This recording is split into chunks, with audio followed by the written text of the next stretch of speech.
नमस्कार, the state central में आपका स्वागत है और मैं हूं राहुल सिंह। हुर्रियत लीडर सैयद अली शाह गिलानी की मौत के बाद कश्मीर में हालात बेहतर रहे, वहां पर कोई घटना ना हो, कोई ऐसी चीज़ें ना निकल के आए जिससे लॉ एंड ऑर्डर मेंटेन करने में मुश्किल हो। इसको लेकर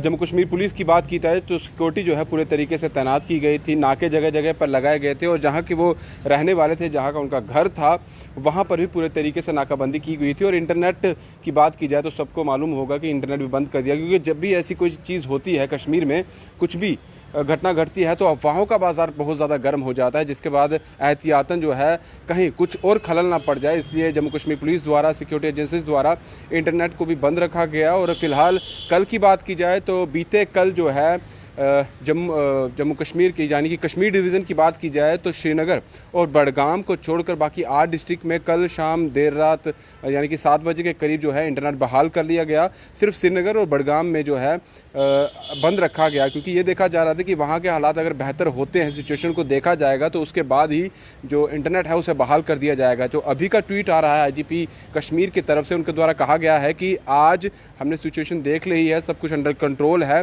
कोई भी घटना जो है वो नज़र में नहीं आई है, लोग जो है वो पीसफुली अपना काम कर रहे हैं, अपने काम को अंजाम दे रहे हैं। इसलिए अब उन्हें नहीं लगता कि अब इंटरनेट को बंद करना चाहिए, इसलिए उन्होंने आज का जो है ये अनाउंसमेंट कर दी है, यानी कि उनके ट्विटर अकाउंट पर उन्होंने ट्वीट कर दिया है कि जो बची हुई 2 डिस्ट्रिक्ट हैं यानी कि श्रीनगर और बडगाम जो है वहाँ पर भी आज 7 बजे जो है इंटरनेट जो है वो बहाल कर दिया जाएगा। और एक चीज़ उन्होंने ये भी कही है कि मुझे रिग्रेट है कि जो इंटरनेट हमने बंद किया हुआ था, जिसकी वजह से जो स्टूडेंट्स हैं उनको काफ़ी ज़्यादा परेशानी देखने को मिली होगी, क्योंकि अभी फ़िलहाल जितनी भी पढ़ाई हो रही है वो इंटरनेट के थ्रू ही हो रही है, चाहे वो यूट्यूब के ज़रिए हो या फिर किसी को एक जगह से दूसरी जगह पर डॉक्यूमेंट पहुंचाना हो, तो मैक्सिमम जो स्टूडेंट्स की चीज़ें हैं, पढ़ाई की चीज़ें हैं, जो वो इंटरनेट के थ्रू ही हो रही थी। तो उन्होंने ये कहा है कि हम इस चीज़ के लिए रिग्रेट रखते हैं, अफसोस जताते हैं कि जो स्टूडेंट्स को मुश्किलात हुई है इन दिनों, जो इंटरनेट उनको नहीं मिल पाया है। लेकिन अभी फ़िलहाल वो उन्होंने ये साफ़ कर दिया है कि शाम को 7 बजे जो है, आज शाम 7 बजे इंटरनेट को बहाल कर दिया जाएगा। ये इंटरनेट की खबर थी। और दूसरी खबर जो है महबूबा मुफ्ती से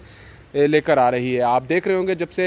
हुर्रियत लीडर जो है गिलानी की मौत हुई है उसके बाद इंटरनेट बंद कर दिया गया था, लेकिन जो ट्वीट आए थे, एक तो पाकिस्तान की तरफ से उनके प्रधानमंत्री की तरफ से अलग अलग तरीके के ट्वीट आ रहे थे, जिसको बरगलाने वाली बात जो है वो हमेशा करते आए हैं और वही चीज़ उन्होंने फिर से की थी। उनसे एक्सपेक्टेड रहता है क्योंकि उनका यही तरीका है पाकिस्तानियों का। लेकिन हिंदुस्तान में रहकर, हिंदुस्तान में अगर रह रहे हो, हिंदुस्तान में सब कुछ आप कर रहे हो, यहीं के अवाम के साथ आप चलना चाहते हो, यहीं पर आपको वोट भी चाहिए, तो यहीं के जो सरकार है, यहीं के लोगों को लिए आपका अलग एजेंडा क्यों रहता है? ये हम बात कर रहे हैं महबूबा मुफ्ती की। जिस तरह से आप देख रहे हैं कि उनकी तरफ से अलग अलग टाइम पे ट्वीट आता जा रहा है। एक ट्वीट उन्होंने किया और कल भी उनकी एक वीडियो भी सामने आई, जिस वीडियो में जब वो मीडिया से मुखातिब हो रही थी, उनके द्वारा कहा गया था कि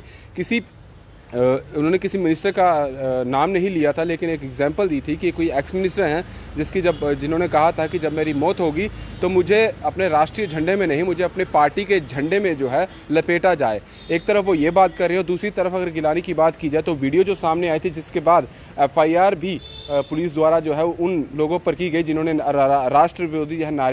नारेबाजी की उनके घर पर और झंडे में जिन लोगों ने लपेटा था, उसके बाद FIR तो कर दी गई। ये सब न्यूज़ आपके सामने है। लेकिन महबूबा मुफ्ती उन्हीं का साथ दे रही थी कि अगर कोई चाहता है या परिवार चाहता है कि उसकी इच्छा अनुसार ही उन्हें जो है सुपुर्द खाक किया जाए तो क्यों नहीं। लेकिन वो भूल गई कि शायद वो पाकिस्तान का झंडा है, यानी कि वो हमारे जो देश के दुश्मन हैं उनका झंडा उनको लपेटा हुआ था, वो ये भूल गई। वो किसी पार्टी का झंडा नहीं था,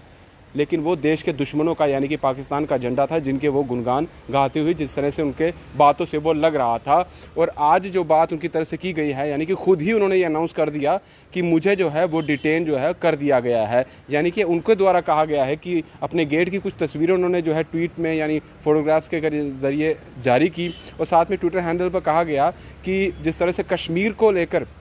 सरकार का रवैया है, लेकिन अफ़गानिस्तान की बात की जाए तो वहाँ को लेकर उनके काफ़ी अलग अलग जो विचार है लेकर सामने आ रहे हैं। लेकिन कश्मीर के साथ अलग क्यों है, ये महबूबा मुफ्ती का कहना है, क्योंकि वो बार बार कह रही है कि कुछ भी होता है तो कश्मीर बंद कर दिया जाता है, कश्मीर में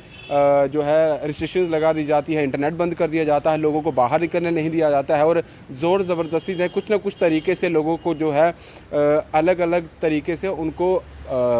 धमकाया जाता है। ये खुद महबूबा मुफ्ती का कहना था सरकार के लिए, और साथ में ही जो सिक्योरिटी फोर्सेस है उन पर भी इनका इस तरह से यानी कि इल्ज़ाम लगाना जो है वो देखने को मिल रहा था। और आज जिस तरह से उन्होंने खुद ही कहा है कि मुझे जो डिटेन कर दिया गया है, फ़िलहाल ये खबर जो है हर तरफ फैल चुकी है और सब यही सोच रहे हैं कि शायद उन्हें डिटेन किया गया है, लेकिन ये खुद के द्वारा ही उन्होंने ट्वीट किया और अपना जो फेसबुक हैंडल है उस पर भी इन्होंने टेक्स्ट लिखकर भेजा है कि मुझे जो है डिटेन कर दिया गया है। अब देखते हैं किस तरह के आगे के हालात रहते हैं, क्योंकि अब हुर्रियत की बात की जाए तो उनको भी एक लीडर चाहिए था और लीडर की अनाउंसमेंट भी शायद हो चुकी है और कहा जा रहा है कि मसरत आलम जो है उन्हें शायद जो हुर्रियत कॉन्फ्रेंस आल पार्टी की जो टीम है उन्होंने चेयरमैन चुन लिया है। अब इनके बारे में क्या है यही भी जानकारी आपके पास लेकर आएंगे, लेकिन इस वक्त की बड़ी अपडेट यही है। दो खबरें, एक महबूबा मुफ्ती के द्वारा कहा गया कि मुझे डिटेन कर दिया गया है, और दूसरी ये जो बची हुई कश्मीर डिवीज़न की 2 डिस्ट्रिक्ट थी यानी कि श्रीनगर और बडगाम, वहाँ पर भी आज शाम 7 बजे से इंटरनेट बहाल कर दिया जाएगा। दीपक भंडारी के साथ Rahul Singh, the state central के लिए नमस्कार।